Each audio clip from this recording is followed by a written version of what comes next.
Sest meil tänases maailmas räägitakse väga palju distsipliinist, tohutu palju. Ja ma olen ise seda meelt, et distsipliin oma elu, igapäevaelus, ma arvan, et tuleks kasuks enamikel inimestel. Suurem osa inimesi, eriti mehi, vajavad oma ellu vähemal või rohkem määral mingit distsipliini. Kas sa oled ka distsipliini poolt? Või pigem oled selle poolt, et tempo aeglustamine ja mida see tegelikult tähendab? Sest minu jaoks tempo aeglustamine on automaatne võrdusmärk ja ma olen laisk. Jaa, see on ka meie infosüsteemis, et kui ma aeglustun, siis see ongi nagu teine äärmus, siis ma ei tee kohe nagu mitte midagi, on ju.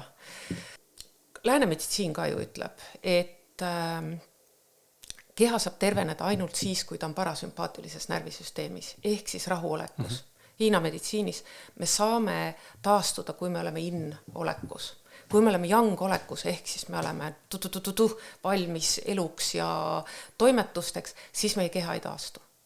Et keha taastub ikkagi öösel, kui on innaeg, ehk siis pimedus ja lääne meditsiini järgi ka, siis kui me oleme puhkeasendis. Aga kui me paneme siia distsipliini, mis krutib natuke pinget peale, siis see ei ole võib-olla kõige parem. Mulle meeldib võib-olla parem sõna, mis minu elus on olulisel kohal ja mis mind aitab eriti, kui mul on kiire periood, nüüd nagu praegu on olnud mingisugune paar nädalat. Ma ise tunnen juba, et tänapäeva popsõna ATH tuleb nagu sisse, et mul on ka sealt tunnuseid nüüd. Et